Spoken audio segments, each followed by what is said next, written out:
Hi, I'm Peter Adamson, and you're listening to the History of Philosophy podcast, brought to you with the support of the Philosophy Department at King's College London and the LMU in Munich, online at historyofphilosophy.net. Today's episode, Boundless Enthusiasm, Giordano Bruno. There seems to be a widespread assumption that it was humbling for humankind to abandon the old cosmology of Aristotle and Ptolemy and accept the new astronomy of Copernicus. No longer do we find ourselves at the literal center of attention on an Earth which sits unmoving at the midpoint of a finite spherical universe. Instead, we are moving around the Sun, which has usurped the Earth's place. In fact, we now realize our whole solar system takes up only a tiny part of a vast universe.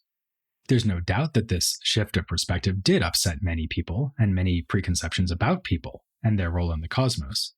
But it's worth remembering that in the ancient and medieval worldview, the Earth was never seen as the best part of the universe. The middle of everything was also the bottom of everything, with the celestial bodies above being seen as far superior, even divine in some sense. As we saw over the last couple of episodes, these heavenly bodies were typically assumed to influence, if not completely determine, events down here on Earth, while we cannot influence them at all. They are the instruments of God, steered by angels, free of decay, imperfection, and the 1,000 natural shocks that our flesh is heir to, as people were saying at about the same time over in England. In light of this, being moved away from the center of the cosmos could be seen as a promotion. But neither did the Copernican revolution simply reverse the older view, with the Sun occupying the new down and the previously static Earth catapulted into the heavens, now moving at the thrilling speeds previously reserved for planets and stars. His discoveries did not so much turn the universe upside down as show that the universe has no up and down at all. That at least was the lesson drawn by Giordano Bruno. In several treatises beginning with The Ash Wednesday Supper, a dialogue published in 1584 in London, he presented a mind-boggling vision of the universe, infinite in extent and containing an infinity of worlds.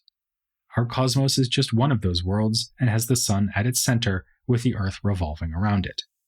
Not everyone was impressed. The vice-chancellor of Oxford University, where Bruno presented his ideas, mocked him as that little Italian with a name longer than his body, referring to the philosopher's full and rather splendid moniker, Philotheos Jordanus Brunus Nolanus. The chancellor summarized Bruno's performance like this. He undertook, among very many other matters, to set on foot the opinion of Copernicus, that the earth did go round and the heavens did stand still, whereas in truth it was his own head which rather did run round.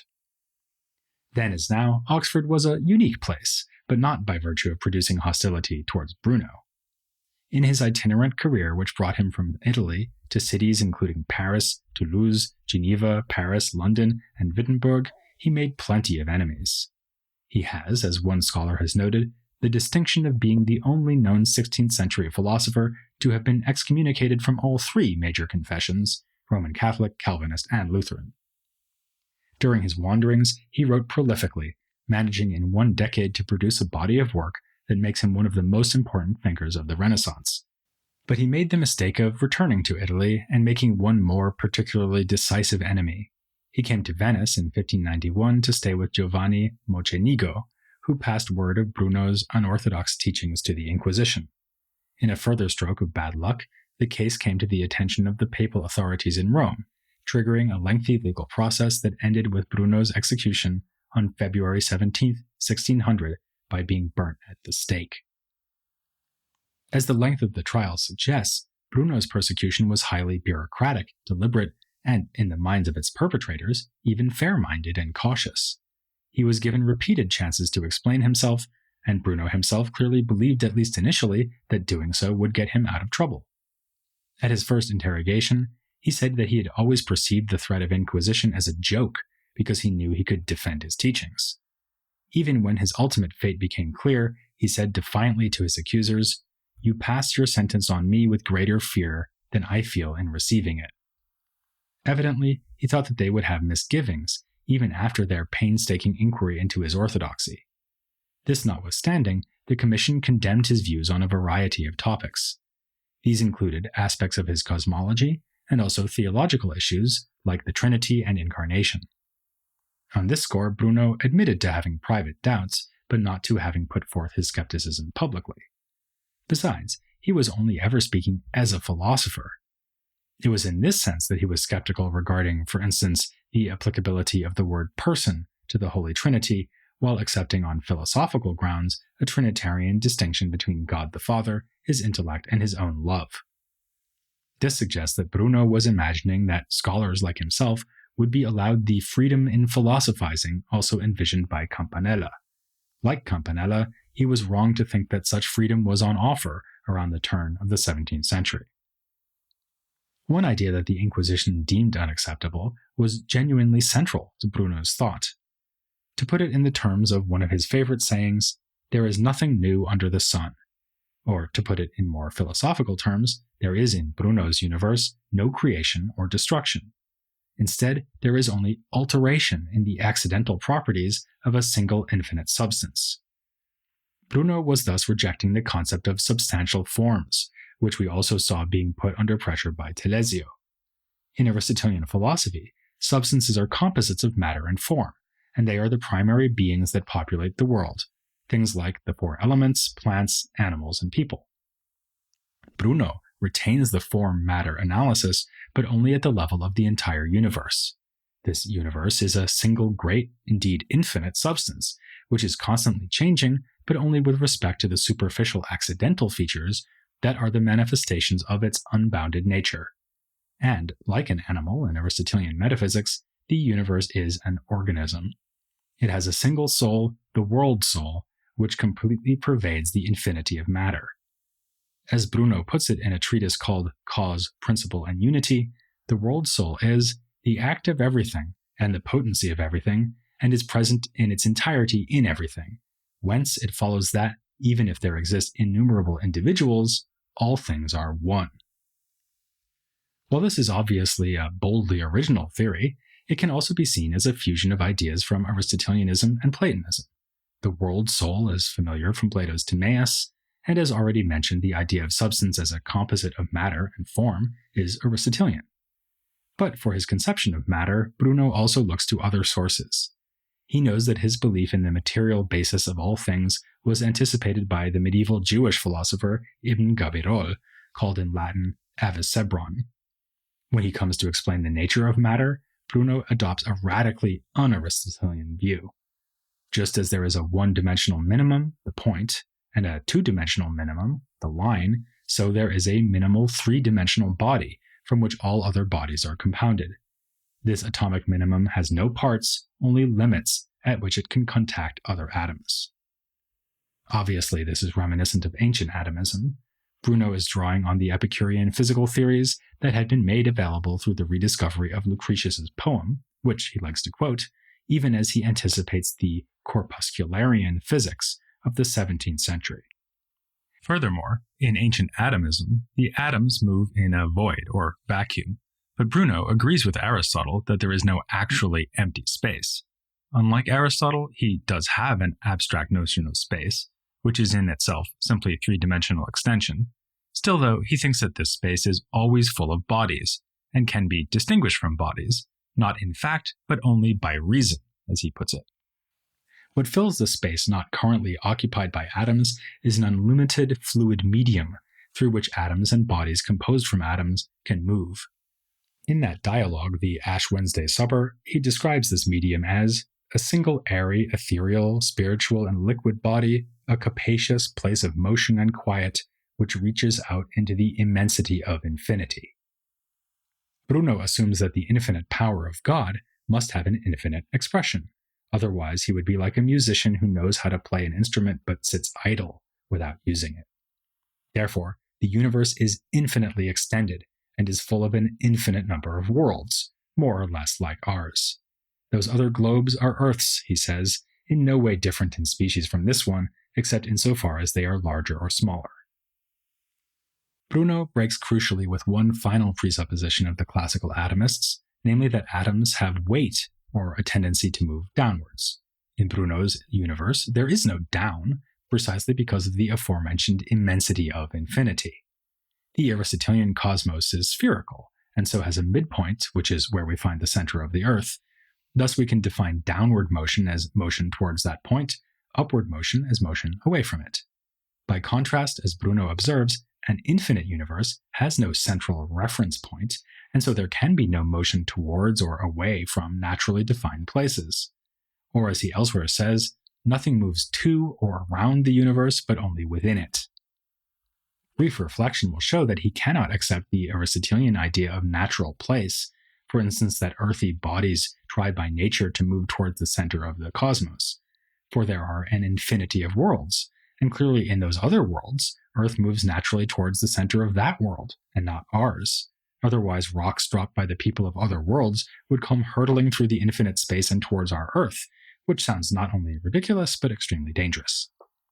Why then do we see bodies performing natural motions, as when rocks fall down in air, or what is down from our point of view, and air bubbles percolate up in water? His answer is that this can be explained only with reference to the animating power of the world soul. It is present in the earth, in the stars, and in the sun, and since these bodies are all ensouled, they perform voluntary motions, just like animals do. In the case of the motions performed by the earth as a whole, this is providentially ordained. The earth's daily rotation about its own axis causes night and day, while its rotation around the sun gives us the cycle of seasons. Which brings us back to the contentious claim taken from Copernicus that the Earth is in fact rotating around its own axis and moving around the Sun. When Bruno defended this proposition at Oxford, he was greeted with incredulity and disdain. He took it hard, complaining that in England there reigns a constellation of pedantic and obstinate ignorance and arrogance, mixed with rustic incivility which would try the patience of Job. As far as he was concerned, the schoolmen had inherited all of Aristotle's ignorance and none of his wisdom. Not, by the way, a judgment he applied only to Englishmen, since he later said that the Dominican friars who trained him in Italy were all asses and ignoramuses. In general, he thinks, doctors come as cheaply as sardines, since they are made, found, and hooked with little trouble. This invective is good fun, but we should not overlook the possibility that, as Renaissance scholar Charles Schmidt put it, Bruno was a self-centered bigot who was obviously piqued because the men of Oxford did not consider him to be as brilliant as he considered himself to be. At any rate, Bruno got over his humiliation at Oxford by writing the dialogue Ash Wednesday Supper in defense of the Copernican theory. He rejects the comforting thought, which may have been put forward at Oxford before his appearance there by a scholar named Henry Saville, that Copernican heliocentrism is just a matter of mathematical convenience, a model for calculation rather than a description of the world's actual physical arrangement. No, says Bruno, the Earth really is moving at incredible speed. How is it then that we don't notice this? For instance, when we drop something, shouldn't it move laterally across the landscape as it is no longer connected to the rotating Earth? No, says Bruno again, giving the powerful analogy of a fast-moving ship. If someone drops a stone from the top of the mast of the ship, the stone will fall to the bottom of the mast, not further towards the back of the boat. This is because the stone retains a power impressed in it by the motion of the ship, so that it keeps a motion coordinated with that of the ship even as it is falling down. Bruno insists that he is not just following the authority of Copernicus here, he sees through his own eyes. Still, he credits Copernicus with having unearthed an ancient and true philosophy buried for so many centuries in the dark caverns of a blind, malign, insolent, and envious ignorance. Of course, by this point in the Renaissance, nothing is more familiar than claiming to overthrow familiar ideas by unearthing long-lost ancient wisdom. Bruno gives Aristotle a decidedly mixed review, sometimes calling him a sophist, despite finding him far preferable to his later interpreters, but he's full of admiration for other figures of ancient thought, and claims agreement with them. His insight about the unity of matter was already put forward by Plotinus, while various pre-Socratics had taught the Brunian doctrine that natural things are brought forth by being separated from matter, which contains them all in its infinite power. Actually, Bruno thinks he can find this idea in the Bible too.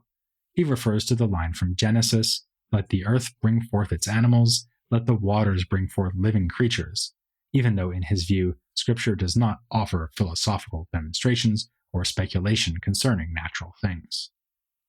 Broadly speaking, Bruno's intellectual heroes are the ones admired by Marsilio Ficino, who influenced him greatly. In fact, one accusation made against Bruno at Oxford was that his lectures there plagiarized from Ficino's book on magical therapies, On Life. Whatever the truth of this, Ficino's ideas about magic resonate powerfully in Bruno's own writings on the subject. Like Ficino, he distinguishes between natural magic and the invocation of wicked demons. The latter is despicable, whereas natural magic is morally neutral, like a sword that can be used in either a just or unjust cause. As for explaining how magic works, we've already seen how, for Bruno as for Ficino, the world soul animates the entire universe. The result is that everything has access to everything else, as Bruno puts it. The bonds between things can be manipulated by the magician, or rather the magician's own soul, whose powers are not limited to controlling his own body. Ficino's On Life encouraged the use of magic specifically for medical purposes, and Bruno likewise thinks this is how it should be applied, alongside other non-magical methods. The best healer should in fact be not only physician, but also alchemist and astrologer. This despite the fact that Bruno was rather skeptical about the claims of astrology, in part because he did not think that astral motions are as exact as the astronomical models we use to represent them. Like all natural phenomena, the heavens are mere shadows or images of the ideas conceived in the mind of the world soul. But if this gives Bruno reason to doubt astrology, it encourages him to believe in magic. The symbols used by the magician are analogous to the images used by nature itself. The study of magic is thus natural in the most literal sense, namely that it teaches us how to produce effects in the same way the soul of the cosmos does. This is why Bruno says that, to obtain the absolute and perfect art, you should be coupled to the world soul and act in connection to it. One of the most disputed questions concerning Bruno's philosophy has to do with the magical manipulation of images. His writing career began with the first of several works on the art of memory. Bruno explains a complicated method for inventing mnemonic devices, using several diagrams shaped like wheels, with letters from the Greek, Latin, and Hebrew alphabets inscribed on the wheels. The letters are associated with symbolic imagery, the idea being that you can call to mind a certain word by connecting it to the sequence of images dictated by the diagrams. All scholars agree that Bruno is here taking up the ideas of Ramon Lull, an unconventional medieval thinker whom I once upon a time described as a forerunner of the Renaissance, in part because of his influence on Bruno. But scholars emphatically do not agree about the significance of Bruno's mnemonic art. A now classic but controversial study by Francis Yates, published in 1964, posited that his writings on memory express ideas taken from a corpus of magical writings ascribed to the Greek divinity Hermes, alongside concepts from the Kabbalah, the Jewish mystical tradition whose influence also made itself felt in the works of Pico della Mirandola. Yates was even convinced that Bruno's execution was in large part provoked by his interest in magic, though this does not seem to be borne out by the documentation of the trial. A diametrically opposed reading was proposed by Rita Storlese, for whom the symbols of the wheels might look magical in character, but actually are simply convenient and memorable instruments. For her, Bruno's art of memory is no more magical than it would be if you, say, studied for a test on Renaissance philosophy by associating various thinkers with characters from your favorite TV shows. Will Smith, the Fresh Prince of Bel-Air, would be a good choice for Pico della Mirandola, and for Bruno himself I'm thinking of Walter White from Breaking Bad. Even on this purely pragmatic reading, there could still be a philosophical basis for the mnemonic theory. Bruno quotes Aristotle's claim that we cannot think without images to explain why this technique of imaginative logic is so effective, a striking contrast with Pomponazzi, who quoted the same passage to show that the mind cannot operate without being linked to a body. And more recently, a kind of compromise view has been put forward by Manuel Mertens. As he observes, Bruno himself says that the memory writings are not works on magic, even though they are full of magical terminology and imagery. To resolve this contradiction, Mertens suggests that the mnemonic technique is, apart from its own usefulness, an ideal preparation for the magician. Just as with my examples of television characters, images are not chosen randomly, but have some kind of symbolic resonance with the target of memorization.